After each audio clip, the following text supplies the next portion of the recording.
kita nyata-nyata dicurangin ya.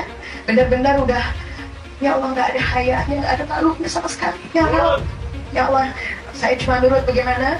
Ayo kita berjuang bersama. Apa selanjutnya yang kita harus lakukan? Ya lawan dong. Turun. Ya, itu yang penting.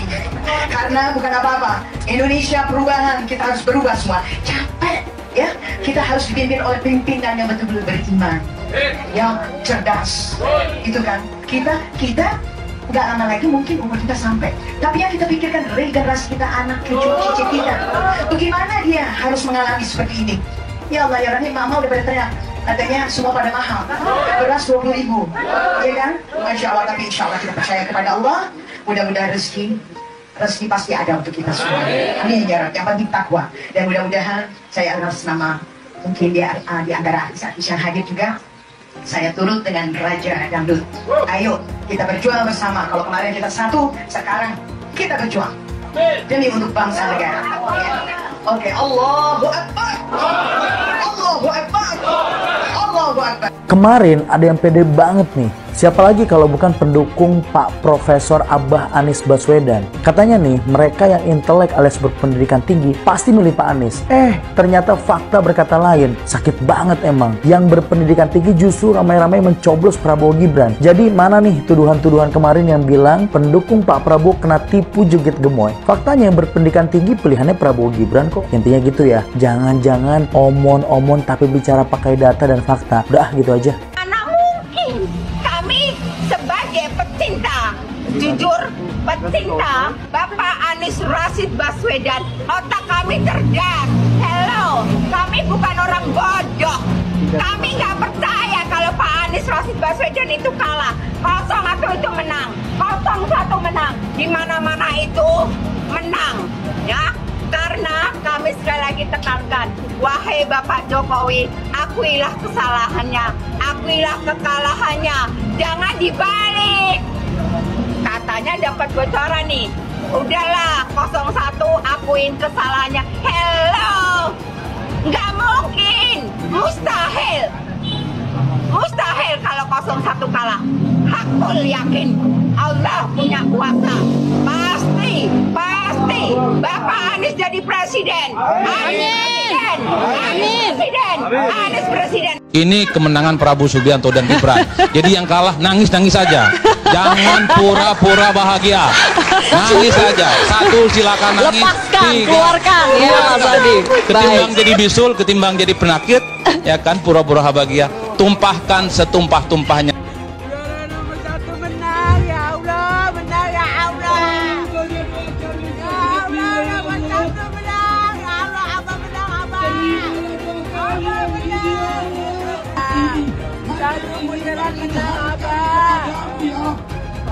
Abah menang, Abah menang. Gue yang dukung Prabowo juga kaget menangnya hampir 60%. Awalnya gue juga gak ngira bakal menang satu putaran. Seandainya satu putaran gue kira bakal menang-menang tipis kayak 51, 52. Tapi 60 di luar ekspektasi gue banget. Kayaknya harus diubah yang sering dibilang Jawa adalah kunci. Jadi Jokowi adalah kunci. Gubernur Jawa Tengah kalah suara di Jawa Tengah. Itu kan lucu. Nah tapi kalau dari suara ini Anies kalau maju Pilgub DKI lagi kayaknya bisa menang. Kecuali kalau lawannya Ahok lagi. Bah itu baru. Ayo kita bahas kenapa 03 dan 01 bisa kalah. Pertama untuk kubu 03 dulu. Ganjar Mahfud kalah menurut gue karena posisinya gak jelas. Lu dukung apa lu lawan Jokowi? Kadang lu dukung, kadang lu nyerang. Maksudnya kalau pengen ngelawan Jokowi terang-terangan kayak Anies gitu loh, ada posisinya kelihatan gua ngelawan Jokowi gitu. Makanya kalau lu lihat suaranya Ganjar memprihatinkan. Padahal dulu rencana awal Jokowi buat nyatuin Prabowo dan Ganjar, cuman PDI-nya terlalu percaya diri. Kalau 01 kalah karena mayoritas pemilihnya Gen Z. Dua hal yang paling malas disentuh Gen Z adalah politik dan agama. Lah ini berpolitik bawa-bawa agama, nggak mempan generasi zaman sekarang. Kalian perlu ganti strategi. Gini deh, Gen Z bahas agama aja, itu 3 kata lucu, nggak bisa, harus ganti strategi, nggak mempan. Mengenai kecurangan, caleg itu ada saksi di TPS, partai ada saksi di TPS, capres, cawapres, kandidat ada saksi di TPS ada Bawaslu, aparat juga ada di sana, terbuka untuk diambil gambarnya. Saya kira pengawasan yang berlapis-lapis seperti ini akan menghilangkan adanya kecurangan. Tapi kalau memang ada betul, ada mekanisme untuk ke Bawaslu, mekanisme nanti persidangan di MK sudah diatur semuanya. Jadi janganlah teriak-teriak curang. Ada bukti langsung bawa ke Bawaslu, ada bukti dibawa ke MK. Tetapi apapun kita harus menunggu hasil resmi dari KPU. Jadi sabar. Tapi Pak sudah berkomunikasi belum Pak dengan Ojo ke susu. Sudah bertemu Sabar. belum Pak sama Mas Gibran? Sudah selamat belum ke Pak Prabowo dan Mas Gibran? Sudah, selamat. Telepon ya Pak? Pertemuan apa yang tahu Pak? Sudah ketemu belum Pak? Sudah bertemu Pak? Ketemu langsung. Bapak konglomerat Abu Rizal Bakri, Bapaklah yang pertama kali tiba di rumahnya Bapak Prabowo pada tanggal 14 Februari untuk merayakan kemenangan 02. Akan tetapi malamnya jam 9 malam tayang show dari Kardi Ilyas yang tujuh dari pembicara itu benar-benar sangat tidak elok menyerang kemenangan 02 dan juga menyudutkan Jokowi seolah-olah melanggar kode etik, melanggar etik. Posisi Bapak di mana? Kenapa Bapak membiarkan? Karena kalau program TV One tersebut mengatakan bahwa kemenangan 02 adalah didasarkan pelanggaran etika, berarti partai Bapak juga ikut kena karena itu kan bagian dari koalisi.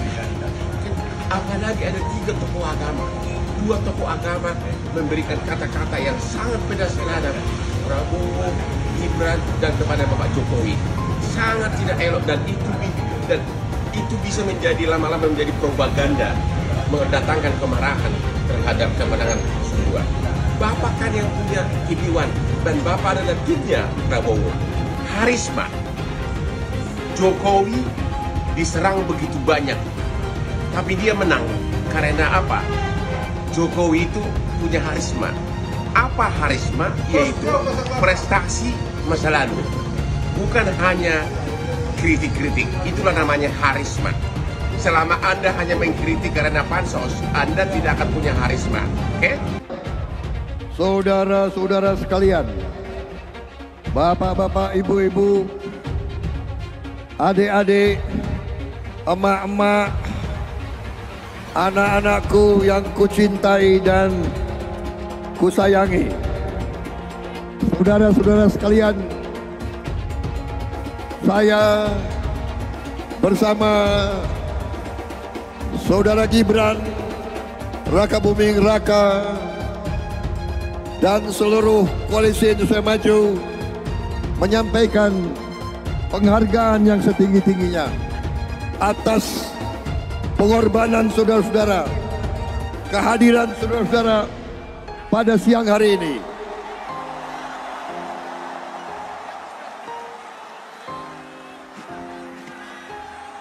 Saya juga mohon maaf kepada rakyat Jakarta yang telah mengalami kemacetan karena yang hadir lebih yang kita perkirakan.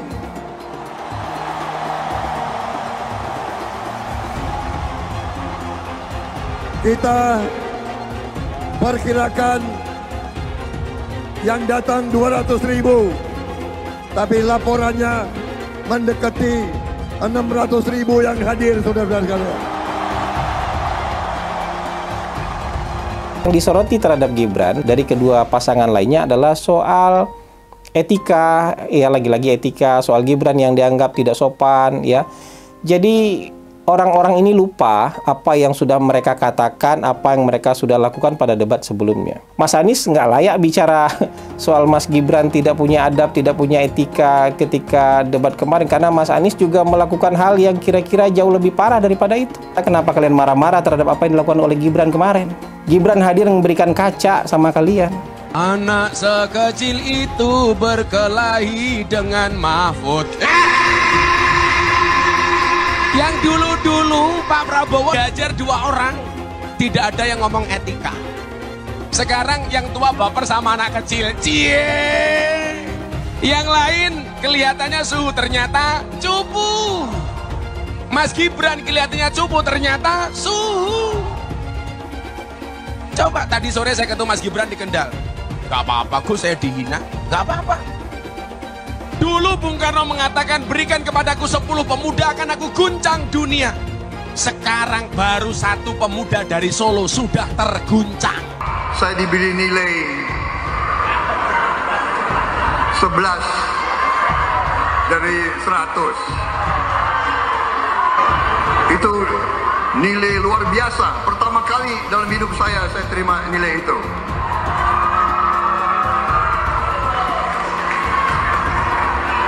Dari orang yang saya beri kebaikan. Kalau Pak Prabowo Menteri Pertahanan rate-nya 11 dari 100, itu kalau berarti kan antara dari 1,1 per 10 ya. Kecil sekali loh itu, Pak. Kira-kira nih, berapa rate seorang menteri yang dipecat? Yang disampaikan oleh Mas Anies, sebagian besar yang disampaikan oleh Pak Ganjar itu kebohongan, itu fitnah. Saya lanjut ke Pak Anies, dan ini paling banyak bohongnya, ya, paling banyak bohongnya. Ini bengis sekali ini pernyataan, bengis dan jahat, hanya untuk tujuan menjatuhkan Pak Prabowo, kemudian menggunakan data palsu dan bohong. Dan publik itu sudah mendengarkan pernyataan bohong itu. Dan sebagian publik itu sudah mengkonsumsi pernyataan bohong itu. Dan itu berbahaya. Itu pernyataan bohong yang luar biasa. Kinerja Kementerian Pertahanan. Pertanyaannya sekarang terkait dengan pertahanan, berapa skor yang Bapak berikan atas kinerja Kementerian Pertahanan yang dipimpin oleh Bapak Prabowo? Silakan Pak Ganjar. 5 juga. Skornya justru di bawah 5, Mas Ganjar. Kalau 5 itu ketinggian, Pak Ganjar. Terima kasih, Pak Ganjar. Anies gak usah takut. Disebut aja angkanya berapa gitu loh. Kayak saya gitu loh. Jangan di bawah 5, sebut aja berapa. 11, Mas. Dari 100. Sesudah keputusan MK. Dan kemudian di MK dibentuk MK-MK. Yang hasilnya mengatakan bahwa terjadi pelanggaran etika berat yang menyebabkan keputusan yang dibuat oleh MK secara etika bermasalah. Sesudah Bapak mendengar bahwa ternyata pencalonan persyaratannya bermasalah secara etika, pertanyaan saya, apa perasaan Bapak ketika mendengar bahwa ada pelanggaran etika di situ? Bagaimana perasaan Mas Prabowo?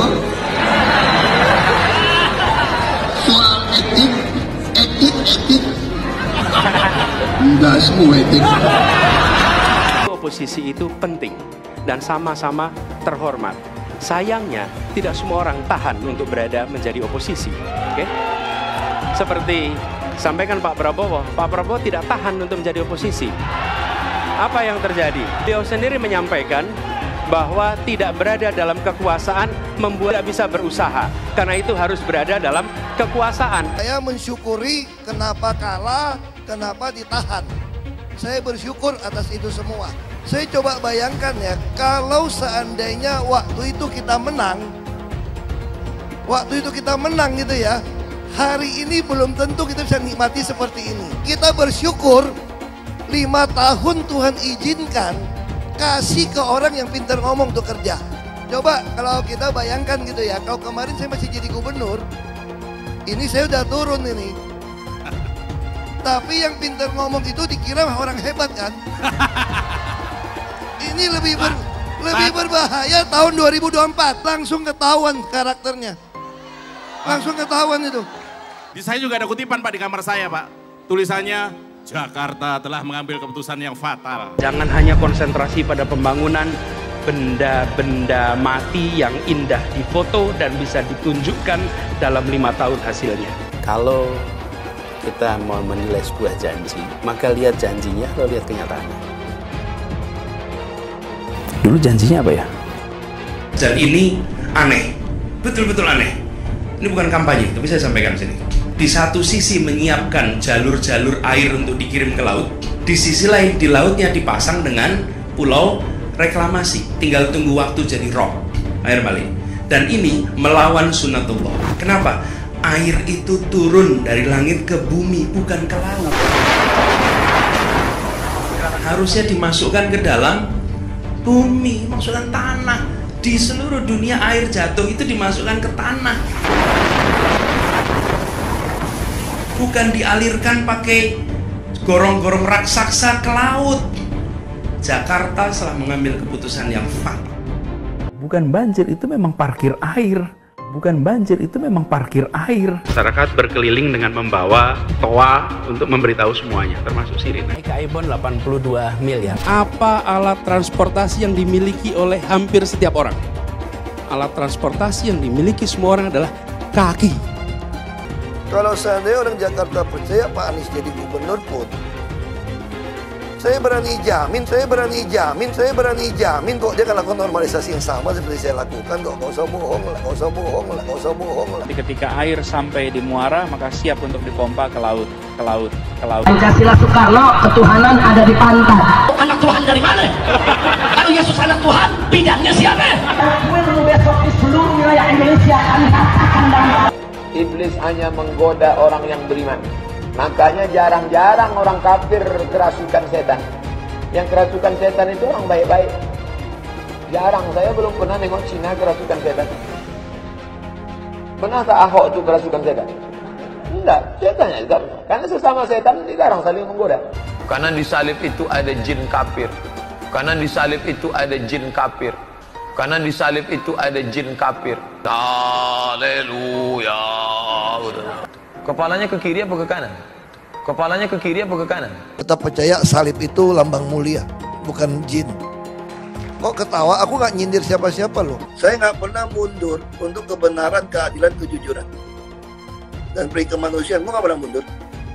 Dan gue nggak pernah takut juga sama lu. Siapapun yang rasis, gue akan hadapin. Karena rasis itu tidak berperi kemanusiaan. Sama saya ditanya dulu kan, kamu nyesel nggak statement kamu di Pulau Seribu sehingga masih masuk penjara?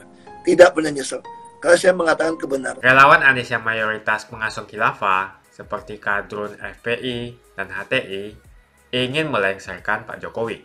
Dengan menggunakan politik identitas, relawan Anies akan menggulingkan Jokowi. Tapi pendukung Anies lupa bahwa 82% penduduk Indonesia suka dengan kinerja Pak Jokowi. Ingat, di belakang Anies ada ormas pengasuh khilafah seperti FPI, HTI, PA212. Saya yakin sebentar lagi karma Ahok akan mengejar Anies Baswedan. Teman-teman, pemilu udah lewat. Hasil quick count juga sudah mengindikasikan secara kuat bahwa Pilpres 2024 ini sudah cukup dilakukan satu kali putaran aja. Misalnya, quick count yang dilakukan oleh indikator politik. Pasangan Prabowo Gibran unggul dengan 58%-an. Sementara pasangan Amin 25% dan Ganjar Mahfud 16%. Hampir semua lembaga survei yang melakukan quick count menyatakan pola yang serupa. Teman-teman, saya disclaimer dulu bahwa quick count bukan penentu kemenangan. Quick count tidak memiliki legitimasi. Quick count hanyalah pembanding. Quick count adalah sebuah produk statistik untuk dijadikan sebuah indikator yang mencerminkan hasil akhir rekapitulasi KPU. Lembaga lain, Lembaga Survei Indonesia atau LSI yang punggawanya adalah teman baik saya, yaitu Pak Jayadi Hanan, yang terkenal memiliki kredibilitas yang baik, mengatakan bahwa Prabowo Gibran menang dengan perolehan suara 57%. Amin di urutan 2 dengan 26%, dan Ganjar Mahfud berada di posisi buncit dengan perolehan suara 17%. Apalagi proses penghitungan suara dilakukan secara terbuka, mengundang para saksi dari perwakilan kandidat, dan sangat bisa dikawal. Sehingga kekeliruan seperti salah hitung, salah input, dan lain-lain dapat diperbaiki bersama-sama.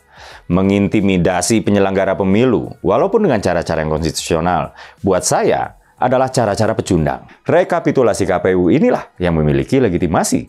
Apakah kandidat, pemimpin atau wakil rakyat menang atau kalah? Kalah atau menang, itulah kehendak rakyat, bukan kehendak elit.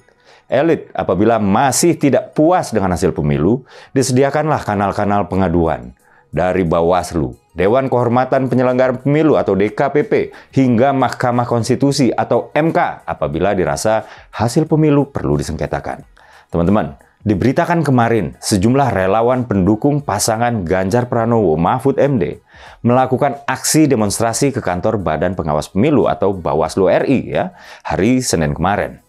Pendukung Ganjar Mahfud menyuarakan penolakan mereka terhadap hasil pemilu 2024, khususnya pemilihan presiden dan wakil presiden yang mereka nilai penuh kecurangan. Pada prinsipnya, kita menolak hasil daripada Pilpres saat ini karena terlihat secara terstruktur, sistematis, dan masif dilakukan oleh pemilu kali ini dan itu menguntungkan paslon 02. Setidaknya ada 276 organ relawan Ganjar yang turun menggeruduk Bawaslu untuk menolak hasil Pilpres dan menuntut pemilihan umum ulang. Jadi, teman-teman, dia kalah, dia minta pemilu ulang, dia maksa dan kerahkan massa katanya. Ya memang unjuk rasa itu adalah sesuatu yang dibolehkan dan dilindungi oleh undang-undang.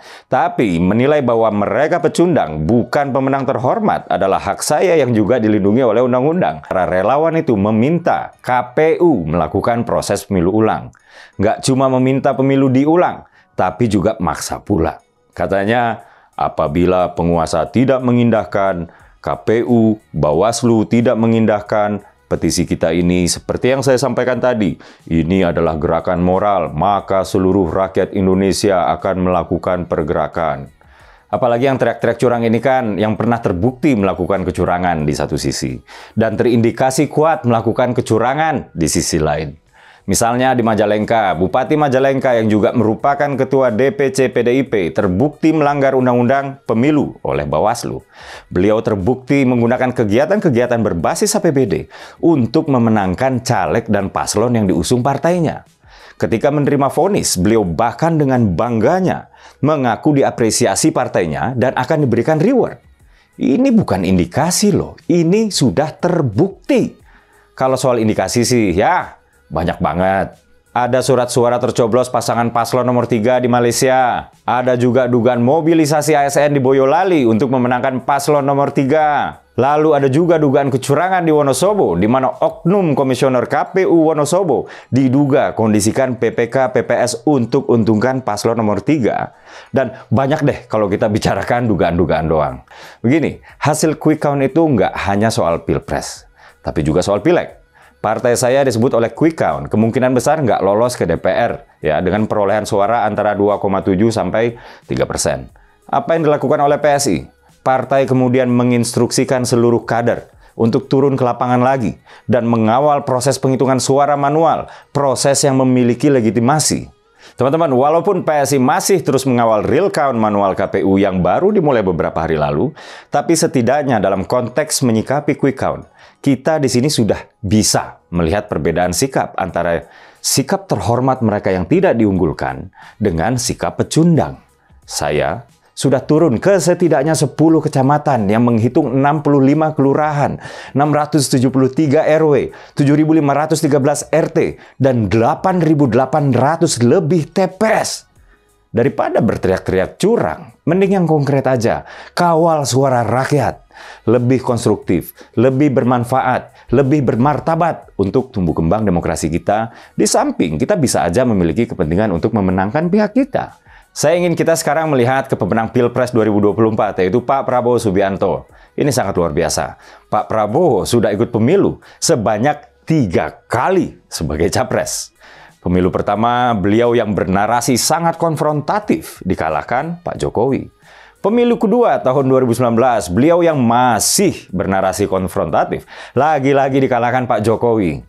Pemilu ketiga, ketika beliau sudah memasuki tingkatan wisdom, ketika beliau bernarasi persatuan, bernarasi tidak konfrontatif, ketika beliau sudah sebarisan dengan Pak Jokowi dan mengakui bahwa beliau banyak belajar dari Pak Jokowi, beliau menang. Relawan Anies semakin beringas dan Anies semakin galau. Dengan menggunakan politik identitas, relawan Anies akan menggulingkan Jokowi. Relawan Anies yang mayoritas pengasuh khilafah, seperti kadrun FPI dan HTI, ingin melengsarkan Pak Jokowi. Tapi pendukung Anies lupa bahwa 82% penduduk Indonesia suka dengan kinerja Pak Jokowi. Saya pikir kalau terjadi baku hantam, maka ada 82% yang akan menghajar kadrun pengasuh khilafah itu. Nasdem pun semakin pusing melihat Anies, karena elektabilitas Anies semakin jatuh. Dan banyak kader-kader Nasdem terjerat kasus korupsi, seperti belakangan kasus korupsi BTS. Kasus korupsi 8 triliun yang dilakukan oleh kader terbaik Nasdem yaitu Johnny G. Plate, ini sangat menghantam Partai Nasdem, Menteri dari Kementerian Pertanian, di mana ini juga adalah dari Partai Nasdem. Semenjak Nasdem mengusung Anies, banyak sekali petaka yang diterima oleh Nasdem. Apakah ini merupakan karma dari Ahok? Silahkan komentar di kolom komentar. Yang jelas saya tidak akan memilih Anies, karena Anies bukan pribumi yang jelas. Dan Anies juga merupakan antitesis daripada Jokowi. Antitesis artinya bertolak belakangan dengan semua kebijakan Jokowi. Anies sudah terang-terangan menyebutkan dia tidak akan melanjutkan kinerja dari Pak Jokowi. Tidak ada infrastruktur yang akan dibangun jika Anies memimpin Indonesia 5 tahun ke depan. Lagi pula, Anies juga didukung oleh khilafah dan pendukung Anies dari ormas seperti FPI dan juga HTI. Apa kita mau FPI dan HTI kembali di Indonesia jika Anies memimpin? Anies adalah bapak politik identitas yang menghalalkan segala cara untuk menggapai kekuasaan, termasuk menggunakan politik identitas berbasis agama. Kita lihat di kasus Ahok. Kita sudah bisa melihat kinerja Anies selama 5 tahun di Jakarta, dan ini merupakan rekam jejak Anies Baswedan. Tidak ada satupun janji yang dipenuhi, dan tidak ada kinerja yang bisa dibanggakan. Dari DP 0%, OKOC, kelebihan bayar, Formula E, banjir, sumur resapan, jalan rusak, dan gonta-ganti nama jalan. Jadi saya rasa tagline perubahan yang diusung Anies adalah tagline merubah kata korupsi menjadi kelebihan bayar, supaya semua koruptor tidak dijerat oleh pasal korupsi. Karena mereka semua hanya melakukan kelebihan bayar. Jadi perkataan Ahok sudah terbukti, dan Jakarta sudah menjadi korban. Jangan biarkan Indonesia menjadi korban kibulan Anies Baswedan. Suara minoritas jangan lagi merasa takut untuk memilih pemimpin yang membela hak minoritas. Karena Anies jelas hanya memanfaatkan suara minoritas untuk mendapatkan suara. Ingat, di belakang Anies ada ormas pengasuh khilafah, seperti FPI, HTI, PA212. Saya yakin sebentar lagi karma Ahok akan mengejar Anies Baswedan. Begitu saja opini saya hari ini. Tuliskan opini kalian tentang Anies Baswedan di kolom komentar. Dan juga tuliskan pendapat kalian tentang people power oleh relawan Anies untuk melengsarkan Pak Jokowi. Tuliskan pendapat kalian. Jika kalian siap untuk melawan people power yang digaungkan oleh relawan Anies, ayo tuliskan lawan people power di kolom komentar. Pastikan Anda semua like video ini dan bagikan video ini ke teman dan family Anda supaya mereka semua mengetahui tentang informasi ini. Tekan tombol subscribe dan bunyikan lonceng notifikasi supaya kamu tidak ketinggalan